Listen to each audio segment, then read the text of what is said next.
Positive atheism Telugu channel ప్రేక్షకులకు స్వాగతం. మనం గోరా నాస్తికుని జీవితం అనే పుస్తకంలో నుండి గోరా గారికి సంబంధించిన విషయాలను గురించి తెలుసుకుంటున్నాం కదా. ఈరోజు ఎపిసోడ్లో మరికొన్ని విషయాలను తెలుసుకుందాం. ఒక ప్రక్క వయోజన విద్య కార్యక్రమం తీసుకోగా మరో ప్రక్క అస్పృశ్యత నిర్మూలన కార్యక్రమాన్ని కూడా చేపట్టారు. ముదునూరు గ్రామానికి తూర్పుగా మాదిగగూడెం ఉంది. మాదిగగూడెం అనే పేరు కులాన్ని సూచిస్తోందని తూర్పుపాలెంగా మార్చారు. అలాగే వాయువ్యంగా మాలపల్లె ఉంది. అందులో దోసరి ఇంటి పేరు గల కుటుంబాలు చాలా ఉన్నాయి. దాన్ని బట్టి దోసరిపాలెం అని మార్చారు. గ్రామస్తులందరూ ఈ మార్పును ప్రేమాదరాలతో స్వీకరించారు. దీంతో ముదునూరు గ్రామంలో మాల మాదిగలనడం చాలా వరకు తగ్గిపోయింది. ముదునూరులో అస్పృశ్యత నిర్మూలన కొరకు గోరాగారు ప్రారంభించిన మరొక మార్పు పౌర్ణమి విందులు పేర సహపంక్తి భోజనాలు. నెలకొకసారి ప్రతి పౌర్ణమి నాటి రాత్రి అందరూ సహపంక్తిని కూర్చుని భోజనం చేయడం. ఈ విందుల కార్యక్రమం దోసరిపాలెంలో ప్రారంభించబడింది.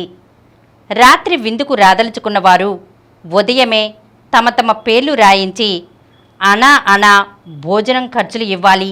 అంటే సమిష్టి భోజనానికి టికెట్టు కొనుక్కోవాలి. ఎవరికీ కూడా ఉచిత ప్రవేశం లేదు. సాధారణంగా అన్నం, కూర, పులుసు, మజ్జిగ ఉండేవి. కూరగాయలు, మజ్జిగ, కట్టెపుల్లలు గ్రామంలో ప్రోగు చేసేవారు. అనా వేసుకున్న దానితో బియ్యం, పప్పు, విస్తళ్ళు కొనేవారు. హరిజనవాడలో వారే వండి వారే వడ్డించేవారు. 70 లేక 80 మంది వరకు సాధారణంగా సమిష్టి భోజనాలకు వచ్చేవారు. ఒక్కొక్కప్పుడు 100, 150 మంది కూడా అయ్యేవారు. మొదటి విందు సందర్భంలో ముదునూరు కరణంగారి అబ్బాయి హరిజనులతో కలిసి భోజనం చేసినందుకు గాను వెలిపడడం కూడా జరిగింది.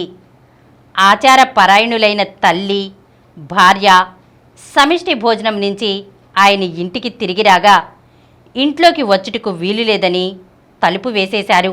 3 రోజుల వరకు ఆయన మిత్రుల ఇంటిలో ఉన్న తర్వాత గ్రామస్తులు, కుటుంబీకులకు నచ్చచెప్పిన అనంతరం తిరిగి తన ఇంటిలో ప్రవేశించగలిగారు.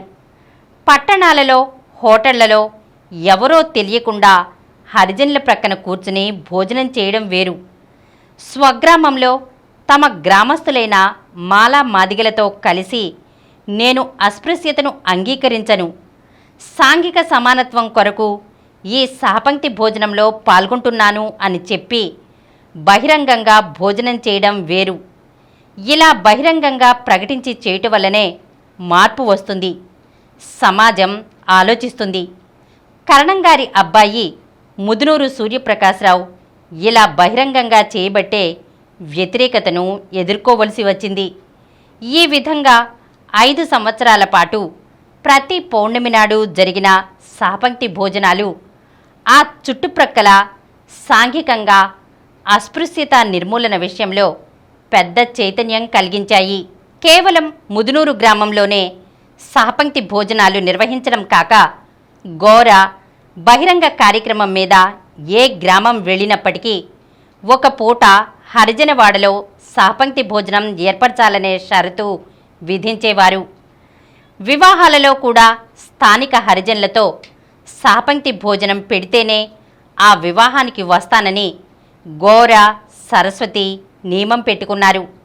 ఈ నియమం వల్ల ఎంతోమంది సన్నిహిత మిత్రులు, బంధువుల ఇండ్లలో వివాహాలకు కూడా వారు సహపంక్తి భోజనాన్ని ఏర్పాటు చేయలేకపోవట చేత గోరా వెళ్ళలేదు.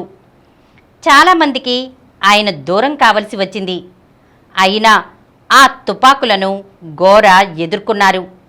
గోరా సాచిర్లలోనే కొందరు తాము సహపంక్తి భోజనాలకు హాజరవుతూ వాటిని ప్రోత్సహించి కూడా తీరా తమ వివాహమో తమ పిల్లల వివాహాలో వస్తే కులానికి జంకో, కుటుంబీకుల ఒత్తిడికి లొంగో సహపంక్తి భోజనాలు ఏర్పాటు చేయలేకపోయిన సందర్భాలు ఉన్నాయి. నాస్తికుణ్ణి అని అనుకోగానే కనీసం సాంఘిక సమానత్వాన్నైనా పాటించాలని తమ తమ ఇండ్లలో జరిగే శుభకార్యాలకు సహపంక్తి భోజనాలు ఏర్పాటు చేయాలని గోరా నొక్కి చెప్పేవారు. అగ్రవర్ణాలు అనబడేవారు అస్పృశ్యులతో కలవనట్లే అస్పృశ్యుల్లో కూడా అంటరానితనం ఉంది. మాలా మాదిగలు కలిసి భోజనం చేయరు. ఒకరి చేతినీరు మరొకరు త్రాగరు. మరలా మాదిగలు డెక్కల, పంబ, మాస్టీను మొదలైన కులాల వారిని అంటరాని వారిగా చూస్తారు. అందుచేత గోరా అగ్రవర్ణాల వారు మాలా మాదిగలతో కలిసి భోజనం చేయడంతో ఆగక వర్ణ వ్యవస్థలో అట్టడుగున ఉండే వ్యక్తి వరకు సమాన గౌరవం, సహపంక్తి భోజనం అన్నారు. అందుకే మాలల ఇళ్లలో వివాహాలకు మాదిగలను కూడా పిలవాలని, మాదిగల ఇండ్లలో వివాహాలకు డెక్కల, పంబ, మాస్టీను వారిని పిలవాలని గోరా షరతులు పెట్టేవారు. గోరాకు మానవులందరూ ఒకటే. గోరా అభిమానులు, సహచరులు తమ ఇళ్లలో వివాహాలకు గోరా రావాలని సమిష్టి భోజనాలు, వివాహ విందులో ఏర్పాటు చేయగా ఎదుటి పెళ్లివారితో ఘర్షణలు జరిగిన సందర్భాలు కూడా లేకపోలేదు. ఈరోజు మనం గోరా గారికి సంబంధించిన కొన్ని విషయాలను గురించి తెలుసుకున్నాం కదా. వచ్చే ఎపిసోడ్లో మరికొన్ని విషయాలతో కలుద్దాం.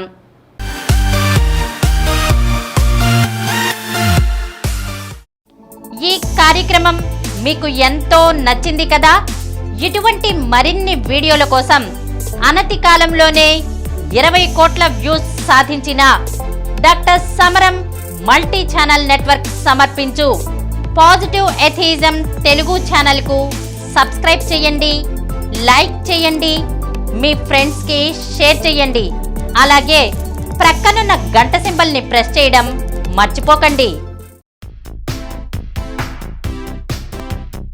Please download Samaram multi-channel app and watch your favorite channels from your mobile. App available on Google Play Store and subscribe to the channels.